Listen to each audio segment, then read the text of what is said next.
What's up, guys? Looks like the Weldpro Omni 210 showed up. Let's open this thing up and see what's inside.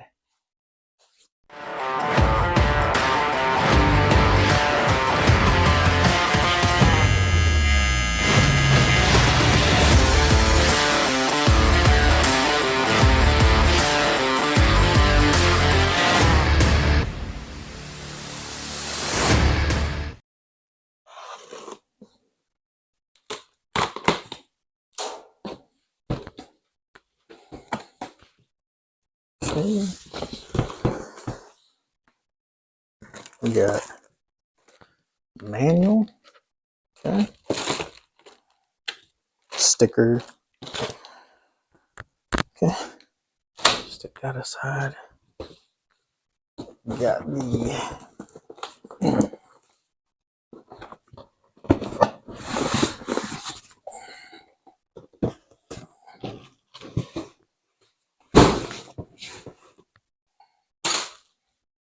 all right, the accessories box,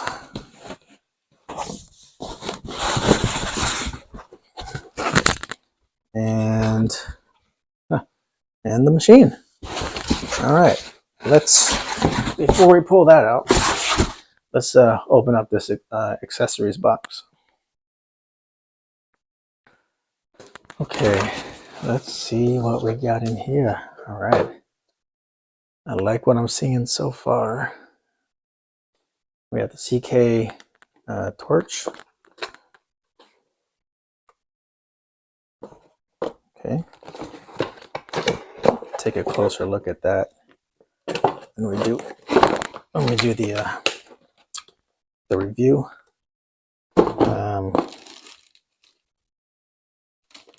Oh, your pedal.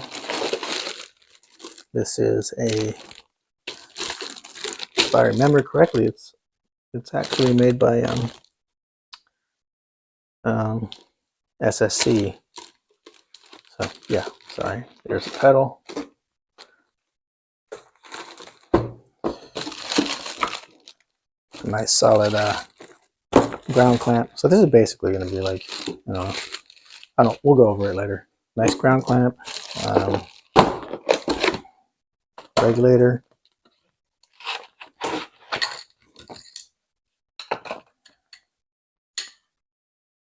no brand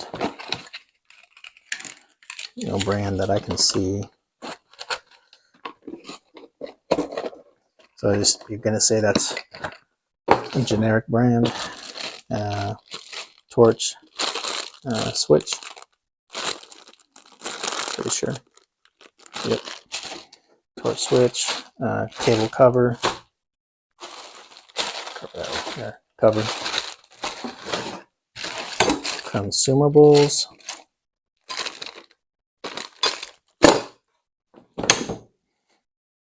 Pigtail. Stanger. Gas hose. Rollers. And torch or gun. Cool. All right, let's get the machine out. What's up, guys? So here it is. Got everything unboxed. The Omni 210 from Weldpro.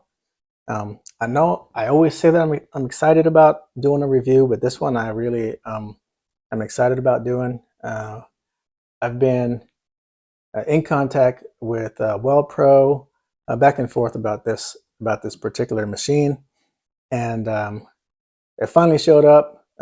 I've been waiting on it to show up so I could check it out. So this machine, what attracted me to this machine is I was actually looking at a what is it, a Multimatic, the Miller Multimatic 220. And that's, if you guys aren't familiar with that unit, that's an all-in-one unit with TIG and AC/DC TIG and MIG combined. While I was looking around, at reviewing one of the multimatics, I came across this unit from Weldpro, and I said, you know what? Um, I'm always a an underdog, a good underdog story kind of guy. So I saw this thing, and I saw the price range they have it at. This thing's about $1,500, maybe $1,600 by the time this video is out. But I saw this and I said, wow, man, can this thing really compete with the Multimatic? Um, and I started looking at the inventory, and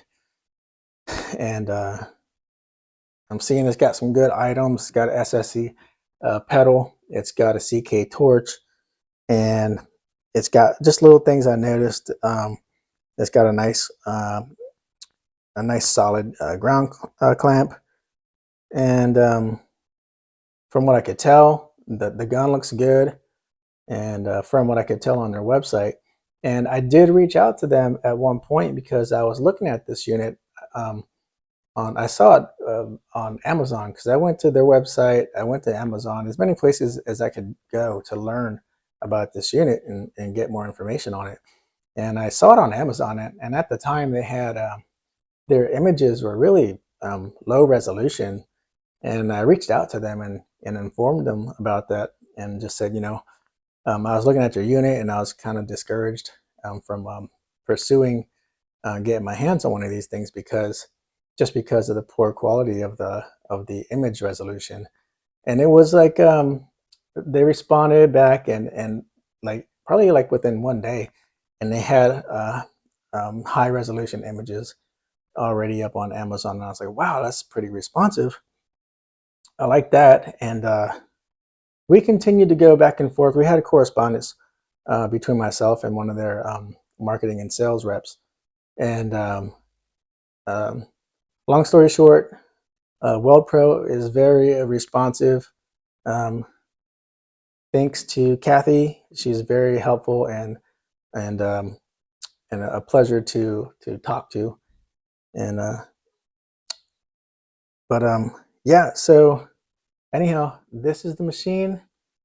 Let's power this thing up. Let's look at the owner's manual, all of the accessories here, and first impressions of all this stuff. So let's dive in. I think I already mentioned it. This does come with a CK Worldwide torch, a 17, and it is a flex head. I like that. It's actually one of my favorite torches right here. And so when I saw that, I was like, heck yeah, I got to check this thing out. So there's that. That's right off the bat. I'm gonna say that's a positive right there.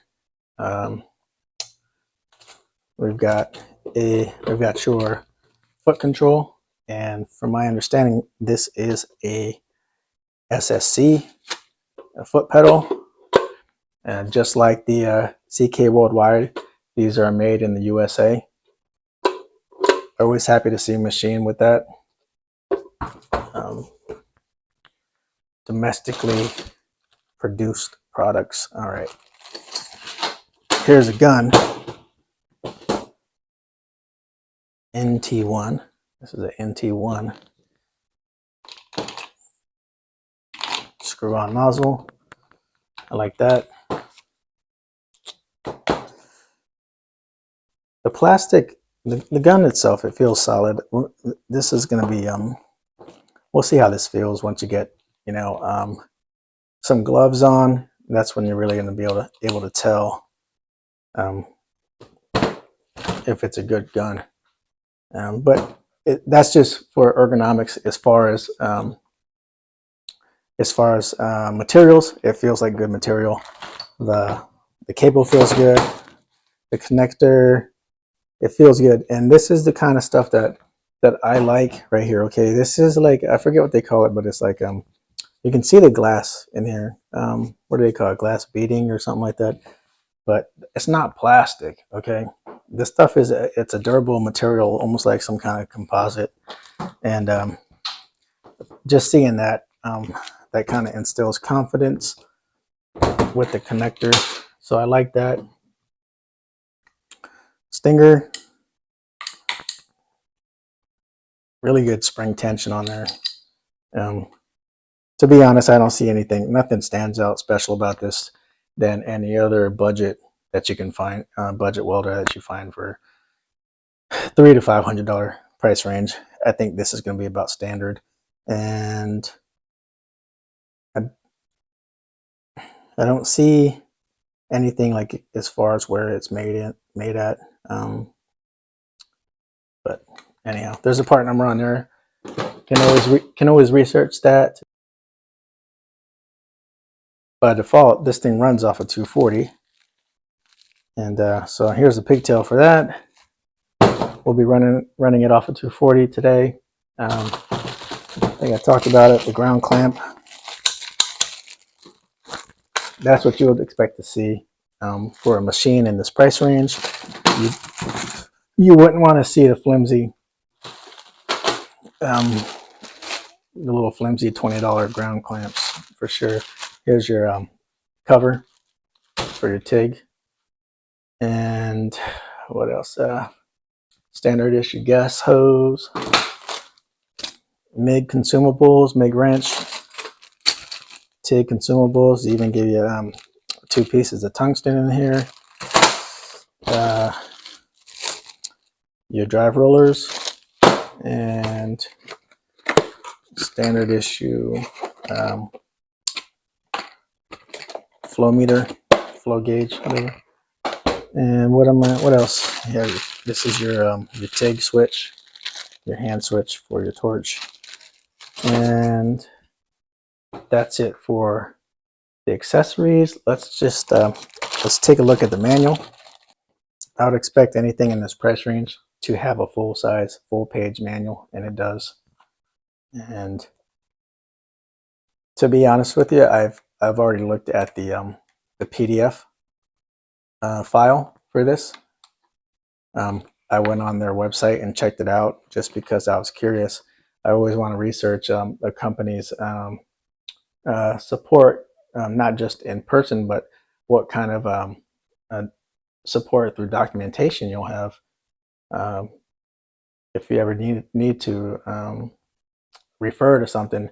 You don't have a manual with you, or if you need to print out a new one, if you don't want to, if you want to stick this somewhere safe, and especially if you're working in a shop environment, if you want to stick this thing somewhere safe and then get the PDF and print it out for a binder or something, you have that option. I think that's it for all the accessories. Let's move over to the control panel. Okay, guys, let's power on the machine so we can take a look at the control panel.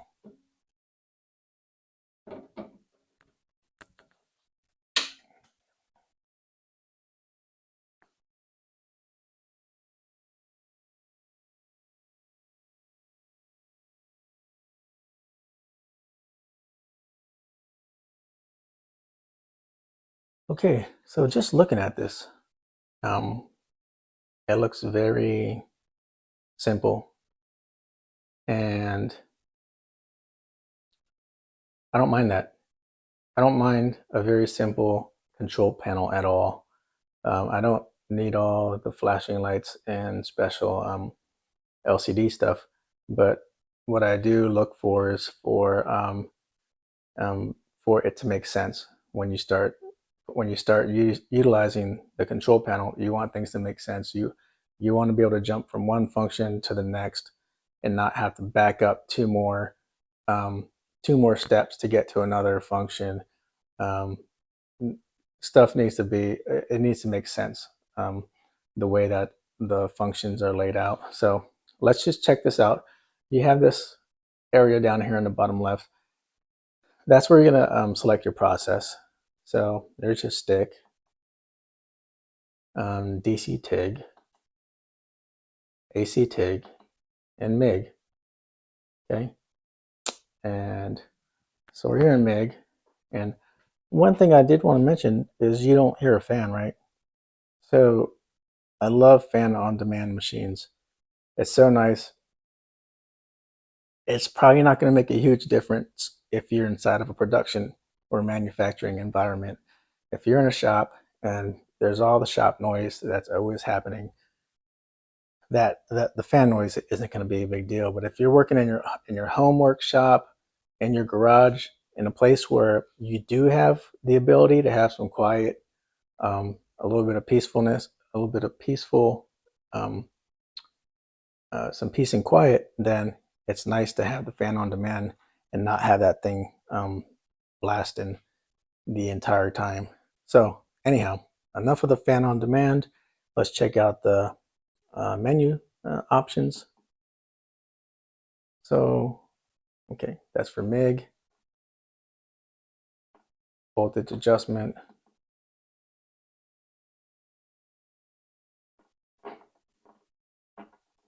And so this is set up for, right now, this is set up for Synergic, okay?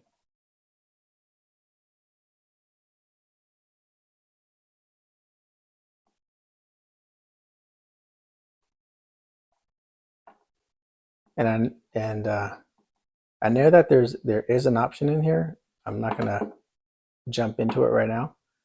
And I know that there's an option here to make adjustments where you can run this thing not entirely in manual MIG mode, but you can make enough adjustments that it's basically like you're running in a manual MIG, because when you're the manual adjustment, it's only, yes, you can adjust yourself out of ideal performance parameters. And I think these machines where you do have either the micro adjustments or um, a little bit, maybe a little bit more than five, um, um, in either direction, plus or minus five. Regardless, um, I think that allows you to have enough adjustments for your either for your personal preference, your welding style, or for the position that you're going to be welding in. So there's that. Um, and I know, I think I read somewhere you can, there you go, user menu. Okay. And let's just say we're doing C100 because we are going to do C100 when we test this out. Wire size diameter, we go on there. We're going to be doing 3/16. I'm going to leave the inductance as it is. And right here is where you can select your units. So factory default. So that's set for inches per minute. So you can go imperial or metric. We're doing inches. And that's that.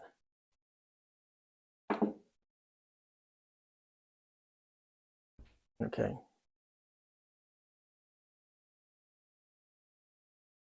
Okay, so 30 thousandths, 3/16, and there. And basically you let it sit for a few seconds and it will take the setting. There you go.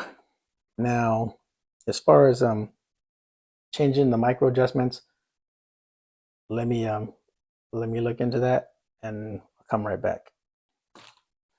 Okay, guys. So I was talking about doing some manual adjustments for either personal preference or um, for your positional welding.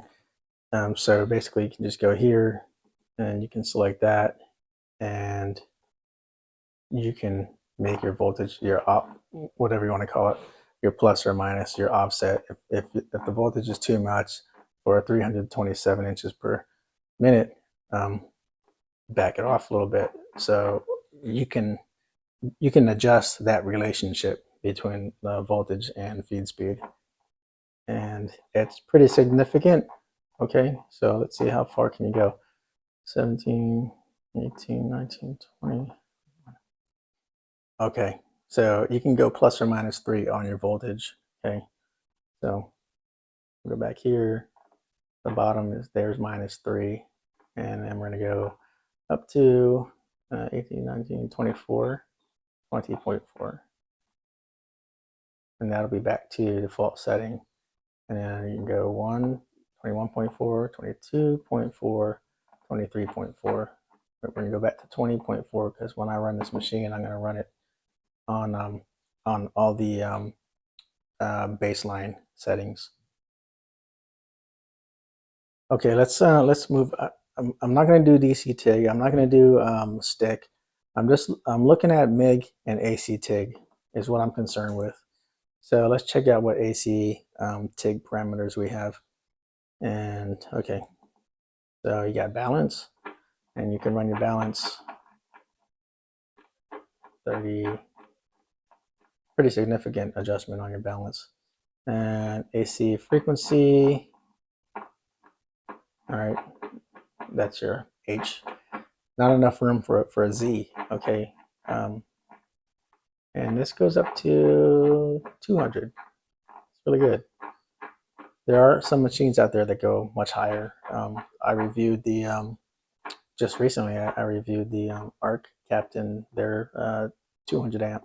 I think it's a 200 amp. Yeah, their TIG machine, and I think that thing goes up to, I want to say like 250 or something like that. But I never have a need for that. Okay, so there's your frequency, pulse, on or off, and AC amperage, whatever you want to have that set to. For what we're doing, I'm going to set it to like 150. Okay, and there you go. And as far as you're just doing your standard, normal AC welding, that's it for that. One thing I don't see here is your wave type, and I don't know parameter. I don't even see anything here for the waveform. Is this thing just, there you go, wave square, and you can do sine or square. I'll be on square. Oh, okay, here we go. You can do your tungsten size. We're gonna use I think I'm gonna do 330 seconds, and that's upslope, down slope, post flow. 2 seconds is fine. Factory default. Okay.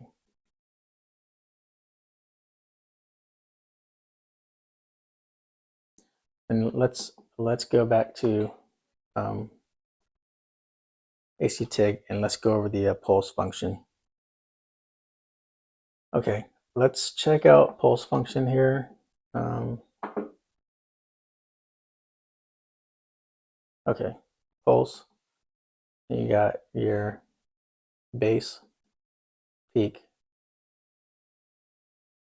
and your amperage. So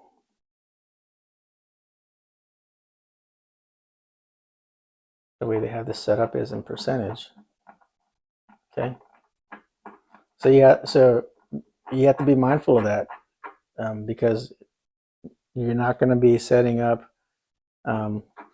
your amperage. Is going to be percentage. So if you're running 100 amps, okay, that's easy to calculate. But if you're running some arbitrary number like 142 amps or something like that, take into consideration that your base and your peak are gonna be a percentage. And I'll just do bases as a 50%, and the peak I'm gonna set it at 95, as close to my setting as possible. Okay, so that's going to be about 100, what is that kind of 75 amps on the bottom. You know what, let me drop that down. I'm going to change the base down to 40, drop that another 10%. Okay, so 40% of of my uh, amperage setting for the base and 95% for the peak. And the amperage setting is 150 if you didn't catch that. We're running at 120 hertz and 0.5 pulse per second. I'm fine with that. So that's going to be one pulse every 2 seconds. And I think we're all set up now for that. And that's it. Machine is set up, and that's it for the control panel. Let's move on down to the bottom connection panel. All right, guys, so let's look at this here. We've got your MIG gun connection, and you've got down here, you've got your spool gun connection. Here you've got your earth and your electrode connections, also for your TIG. So this will be ground for the ground clamp for TIG, and your torch going to hook here. Your gas connection, and you have a 5-pin for your foot pedal. Pretty straightforward. Not a lot going on there, and that's cool. You don't want any confusion going on. So that's that. I think we've covered just about everything with this thing. We'll find some. We'll set up with some metal and get going. Okay, guys. Off the bat, it looks okay, but I'm a little concerned because it reminds me of the wire feed or the spindle that I saw on the Arc Captain, their MIG welder, and I wasn't too impressed with that.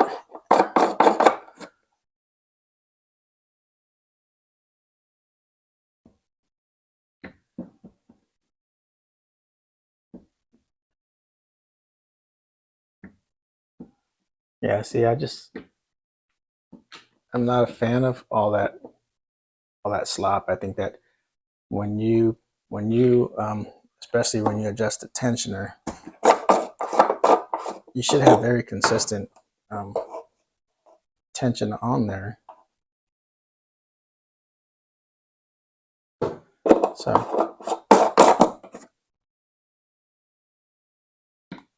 yeah, that could have been better. But like I said, admittedly, I am a stickler about that.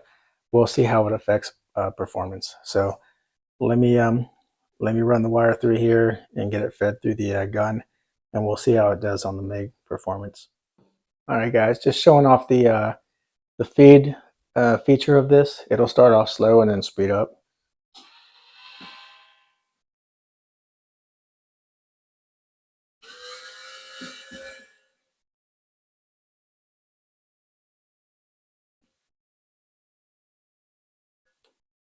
All right. All right, guys, I just wanted to show off the welding guide on the inside of the door here. It's pretty informative. It's got a lot of different information, which I guess you would expect in a all-in-one machine. So it's got a lot of stuff to cover, connections for different processes, and also welding parameters for the same, for different for all the different processes and materials. So I just wanted to show that. Let's move on.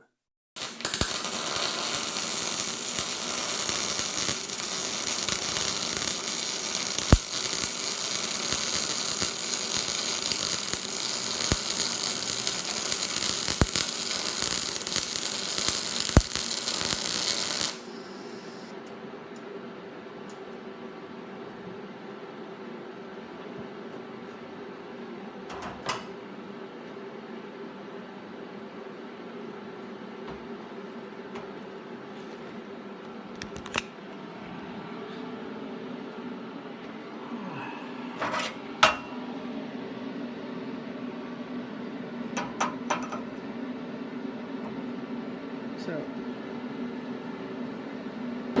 almost instantly though, the fan kicks on, like boom. Let's see how long it takes to turn off.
Okay guys, here you go. The top one here is the first stringer bead, and the bottom one is a weave pattern. The stringer bead went in a little cold. You can see it's a little bit high, but the weave pattern came out pretty decent. Okay, here's another weave pattern, just doing another lap joint. Not too bad. Alright, so one thing you're going to see here, and I couldn't quite figure it out. I would have this occasional intermittent. The arc would kind of sputter. It would act like it was running across contaminants, but the material was cleaned. It was prepped properly, and so it continued to do this with basically almost all of my welds, and it's kind of frustrating. I checked the ground, I checked connectors and tungsten, even swapped out tungsten, gas flow, checked that, checked about everything that you should be checking if you start having issues like that. But that erratic arc was something that I dealt with. It was one issue that I came across.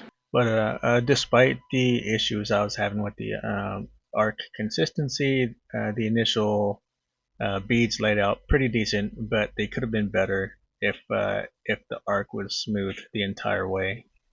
Alright, so this is the same plate just flipped over, trying to see if I can get some improvement on running these beads. All the settings are the same, 120 hertz and 150 amps. And I apologize. Let me apologize in advance. There's a few clips here where the focus is pretty bad. So we'll just fast forward through this at a double time so we can get to the go over the end results.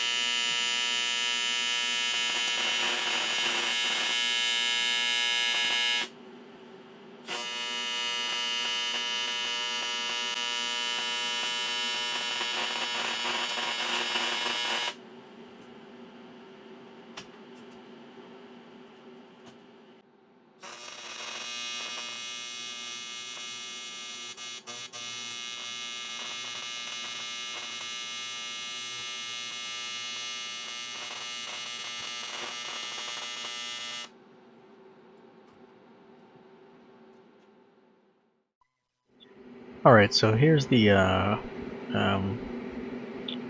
final pieces after I did the AC TIG with the Weldpro Omni 210. I did some inside joints, and there's at least one butt weld in there, and several lap joints. Overall, the machine did well, and I just need to find out what's causing the erratic arc. I'm sure it's something on the user end, so I don't think it's machine related. Aside from that, I think this is a good test of the unit. Okay, folks, there it is, the Weldpro Omni 210. This is Weldpro's all-in-one machine um, with a good amount of features. From what I can tell, this machine is on the market to compete with the Miller Multimatic 220. I think that this machine does a good job of doing that, especially when you consider the price difference between the two. I think it delivers a lot of value, um, especially using good accessories like the SSC foot pedal, like the CK Worldwide torch. Um, the MIG gun feels good. Little touches like that, you know, they're just going the extra mile. And I think it's a nice package overall. A couple of things I think can be improved on would be the fan on demand. Uh, that thing seems to run a lot for a long time. When I was using the MIG function, it seemed like it kicked on like a few seconds into using it, and then it just kept running and running, probably 5 or 10 minutes. I'm not sure exactly how long, but it was a long time. And so uh, the fan on demand is an enjoyable feature, but don't plan on enjoying it for any good amount of time if you're going to be using this machine on any considerable load, pulling anything in the higher amp range. What else? The the wire spool spindle. I don't like that. It's basically looks the same as very similar to the Arc Captain's MiG 200, which that was one of my big complaints about that unit, aside from not being able to hit the upper amperage that it said it could. But anyhow, back to this machine. Uh, those two issues, and then the last issue was with the TIG function. I would have this erratic behavior on some. Just it wasn't all the time. It was every now and then, just randomly, it would do this sputtering, and the sputtering was almost like you hit like a patch of a lot of contaminants, but nothing that I could see in the pathway would indicate that there are contaminants in there. There's definitely nothing visually that I could see causing that. And I know it could be a multitude of things. It could be the ground. It could be a connection on the front panel. With continuous use, I think the issue with the erratic arc on the TIG function, I think that you could probably figure out what that is. I just wasn't able to figure it out in the short amount of time that I had my hands on this unit. So all in all, great package, especially when you consider the category that it falls into and the price that it's being offered at. So I think Weldpro did a great job with this. Um, it brings a lot to the table. It's got a lot to offer. It's got quality accessories. So all in all, I would say that this machine gets a thumbs up. I would recommend it. Um, just keep in mind that you might have some small issues like I experienced with the arc, and but like I said, that could be on the operator, that could be user error. So um, okay guys, I just want to give a quick update on the Weldpro here. I was able to get in contact with their technical support, and we went back and forth about just about everything that we could think of. Um, we checked out ground cables, swapped ground cables. We swapped tungsten, uh, tungsten brand, size, type. We changed out, went 100% CK torch, changed out torches, uh, different cups, gas lens, um, what else? Different flow rates, and we added, subtracted flow, and what else? Went went the extra mile on cleaning, doing acetone before wire brushing and after wire brush. And what else? We did, let's see, checked. Oh, we even changed out the different base material. So I grabbed some 6061 from a totally different stock, different source, and we still had the same issue. And then big thanks to Nick over there at Weldpro. He was able to go back and forth and fire up his machine over there, and we're kind of just checking different things and checking off different check boxes, and eventually we've exhausted just about everything that we could think of, and Weldpros just say, hey, just it must be something, a glitch in the machine. Just box it up and ship it back, and we'll figure it all out. So there it is, all boxed up, ready to get picked up by UPS. And so I was like, you know what, let me just do a quick update on this and just let y'all know what we found out, or what our determination, or what Weldpro's determination was on that. As always, I'm always happy to raise my hand and say, you know what, it could be user error, it could be something. I know operator error. More than half the time it's operator error. So I was more than happy to raise my hand there, and I still am. So one of the eliminating factors in this was that I had the ARC Captain TIG 200 side by side, and I could go over the exact same piece of material and completely swap the same tungsten piece from the Weldpro, put it into the ARC Captain, and I even changed out ground clamps and just process of elimination, and so I could run the ARC Captain across the same piece of material and same filler rod. I forgot to mention that I changed out filler rod, different filler rod sizes, and different filler rod manufacturers. So got that box checked off also.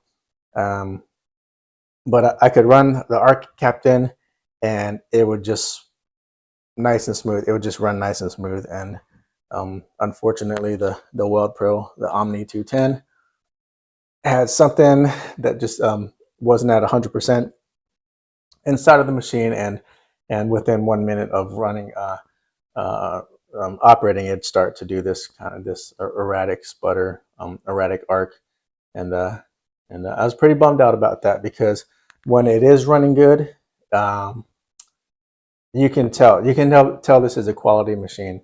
So when it's running good, you feel like you're using a professional machine.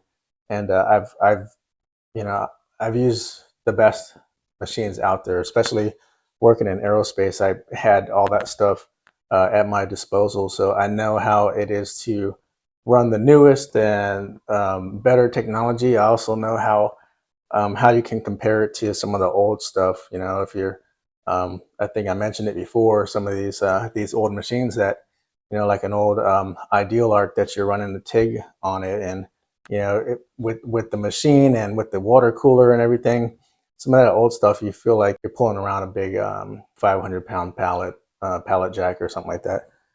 I guess what I'm getting at is you use some of that professional level equipment, and when you do happen to grab a machine, you immediately, within the first 5 minutes of using it, you're like, it's almost like muscle memory. This thing comes back, and you're like, oh yeah, this is something I'm very familiar with, and this machine's running really nice, and you're just kind of happy with the way it operates. But if what I'm getting at is, if you get one of these machines and it's not having any issues, it's running smooth, the arc is running smooth, you'll be a happy person. Especially if you're specifically looking for an all-in-one machine, and you don't want to spend the extra $3,000 or so on a Multimatic 220.